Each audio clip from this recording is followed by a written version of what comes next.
on the channel, we hop on our trusty steed and go head first into battle with Masters of the Universe Chronicles Battlecat. And the spirit of Ultimate Warrior will run forever!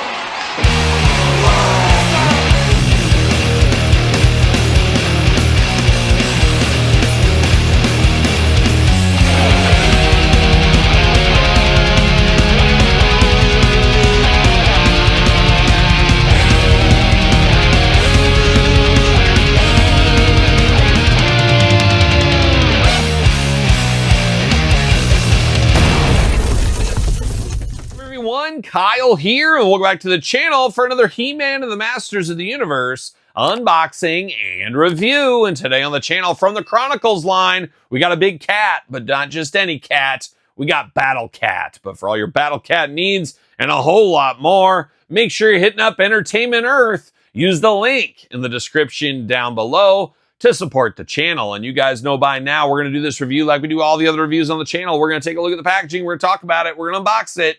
We're going to talk about it. We're going to see where it goes from there. And what can you say? It is the year of He-Man in 2026, and the Chronicles line just getting started here. In our first vehicle, steed, whatever you want to call it so far from the Chronicles line, it is in Battlecat, and Battlecat in all-timer. I remember the original Battlecat as a little kid, one of my favorite accessories to play with my Masters Universe figures. And all these years later, every single line that's worth anything comes out with a Battlecat along the way. It just got real in the Chronicles line with the introduction to Battlecat hitting stores right now. Very excited to dive into this one, and you guys know by now we'll do some comparisons later in this very video to see some of the other Battlecats we've had over the last decade plus at this point. But there it is, Chronicles style packaging here. Beautiful glamour shot on the side there. Very good, nice artwork as usual with the Masters Universe brand. Big spot for the figure inside. You can see what he's up to. If he's run to him at a convention, maybe he can sign the front of that. Battlecat, Mattel, Masters of the Universe, Chronicles edition. So it's not technically movie edition, but it's also movie edition. And we'll compare it to that He-Man here in a little bit. Battlecat, the Fighting Tiger, Masters Universe Chronicles. Very cool how it wraps around. Love to see that. On the back, there is He-Man from the movie. Got a little blurb, got some glamour shots. I guess you can count him as a Cringer, but to me, in my brain, Cringer is smaller and then Battlecat becomes bigger. You really need two different figures. I don't count this necessarily as a 2-in-1. Maybe you do. Sound off in the comments. Battlecat, Cringer may look like Prince Adam's pet, but once He-Man raises the sword of power and calls upon the power of Grayskull, Cringer transforms into the mighty Battlecat. As He-Man's loyal friend and steed, he charges into battle against Skeletor alongside the Masters of the Universe. Looking good. Cross-sell down below. He-Man, Man-at-Arms, and Triclops. We unboxed all of those guys probably over a month ago on the channel. See you later. Goodbye. So check those out if you did miss them along the way. And we got some serious twist ties going on this bad boy here, but nice background as well. You got the saddle, got all the stuff. You got the stripes on him. Really looks like Battlecat. Smells like Battlecat, but I'm going to take it offline, get him out of the package. We'll be back talking all things Battlecat. All right, we got Battlecat freed from the plastic prison. Let's dive into it. Let's see what's going on. I guess first off, it looks like Battlecat to me. I'm not going to mistake this for anybody else, but looks like Battlecat here. A decent weight to it, not super heavy. It does feel like it's lighter than the Revelations version, and we will compare it to that one in a little bit. But this one is a little bit lighter, but it does have a nice feel to it. It's not super light, not super heavy, somewhere in between. Lighter than it looks, I'll say that. How about there? Start off with the helmet here. You got the Battlecat helmet. That's what it is. You got the spikes on the top. You got the wings off to the side. Looks like something Battlecat would wear. It is removable. It just kind of lays over the top and clips in over there, but it is easily removable. Does it fall off easy? Yeah, it's not the tightest of fits, I wouldn't say, but it's, that's good enough. I think that's good enough, and it does come off fairly easy. Looks like Battlecat in the face. Love it. I love the glass kind of marble eyes going on inside there. Got the pink nose, got the two tusks, the two fangs coming out the top. Looking good. You got the sculpted in hair. You even got the ears kind of laid down and back on him. Looking very nice as well. Love the green color there with the yellow highlights of the stripes. Looking good and beautiful. You do got the jaw that moves. So important to Battlecat, I do feel. have it like this, have it open. It shows different emotions for the character. I am here for that. Looking very, very nice. That could be the best head sculpt of Battlecat Cringer we've had so far. But once again, constant learning, constant improvement. We've had a lot of ways to get it to where we're at right now. So in all honesty, it should be the best. It's the most newest, shiny example. How about that? Now diving into it here, got the saddle over the top. The saddle, very ornate, reddish, maroonish color here. You got some sculpting into the saddle when you look at it. So it makes it look a little extra fancy. This isn't just some saddle they grabbed from the barn or the dungeon of Eternia. This is something a little bit more regal, a little bit nicer on this one. Saddle is removable here, so you can unplug it all if you want to. Choose your own Battlecat adventure. But once again, to me, Cringer's smaller. He's not going to be the same size. So it's basically a naked Battlecat, which seems and looks a little strange if you ask me. But does look good. You got the spikes continuing on here. You even got the little handle on the saddle. Looking very good.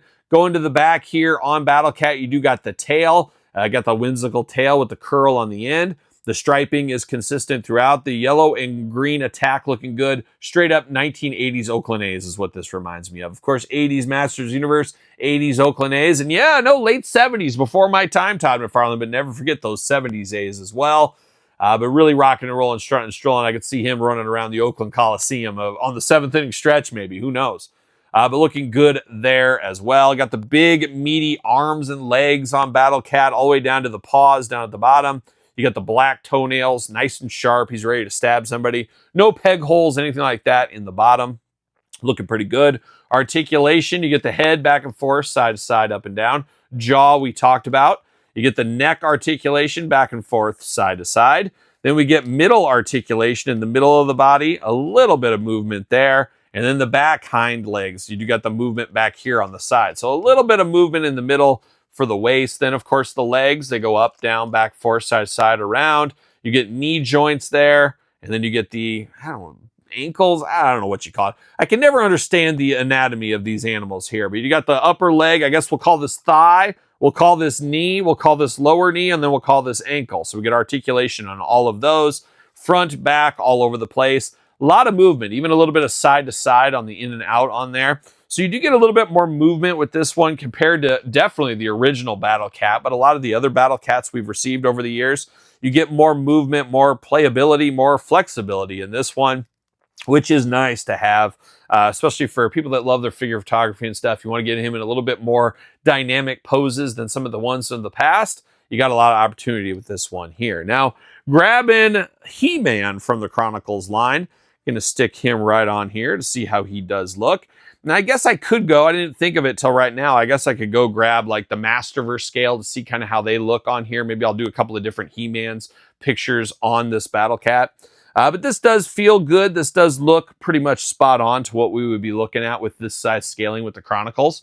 I don't know, this works for me just fine. Maybe a little bit small for the Masterverse, I do feel, and maybe a little bit big for the Origins as well. So you're going to have to kind of play where you want to, but I have to assume, and once again, you know what happens when you assume, most people that buy this Battlecat are going to use this in the Chronicles line. I have to think, but maybe you got some ideas out there. Feel free to shout them out if you want to. But I would say He-Man fits on here just fine. Doesn't, I don't know, is what it is, I guess. It's what I'd expect. I guess he's kind of sliding around a little. But not terrible. Not terrible at all. I don't got any problems with this Battlecat. This is pretty good. This is pretty much what I thought it would be, which at the end of the day is what it should be, really. It was what it should be, really. Should be all over the place. Who knows? Long gamers I could see waiting for some clearance. It seems like most Master stuff does go to clearance. But it is fun to have He-Man and Battlecat together. It's just like peanut butter and jelly. You got to have both of them in your collection. But we do got some other Battlecats. I guess we can call this one kind of like the original, but this is the Origins version. So you can see the size difference with the Origins right here. Similar but different. Now this is the big kitty here, the old Masterverse version. So that is a little bit bigger than this one. I like the stance better on this Chronicles one than the Revelation one. But it is personal opinion after all. And then we do go, I am a classics guy, so we do got the classics version as well, which is actually about the same size as the Origin scale one there. But 4 big old kitties. I don't have the original one. You guys know I sold my entire original Masters collection, so I don't have that one. And I'm not bringing the Mondo one off the shelf for the discussion on this one. It's too big anyways. It's too big. But if you're looking for some Battlecats for the new line, You could probably use almost any of these if you really wanted to. I mean, maybe a little bit big for the Chronicles with that one. You could use the Origins one very easily. Obviously, Classics is pretty much a good one too. So really pick your poison. Do you need another battlecat? You got to answer that, and you got to ask that question to yourself, I guess, what you got to do. But there it is, the latest battlecat, this time from the Chronicles line. What's your guys' thoughts on this one? Did you need this in your collection? Is this a must-have in your collection, or is this a wait-and-see long game approach? Be interested to hear your thoughts in the comments down below. You made it this far. Don't forget to like the video. Don't forget to subscribe to the channel. Turn on the old notification bell. We got videos every single day and then some. We got even more content for you on Patreon, YouTube channel memberships. Your best way to support the channel. Sir Paul64 on the X, _Kyle_Peterson on Threads, Instagram, TikTok, and TheKylePetersonShow at gmail.com, which is the name of my podcast, The Kyle Peterson Show. Available each and every single Tuesday wherever podcasts are found, with videocast on YouTube. So for Battlecat and He-Man 2, I am Kyle. See you guys all real soon. Are we gonna dance or are we gonna play?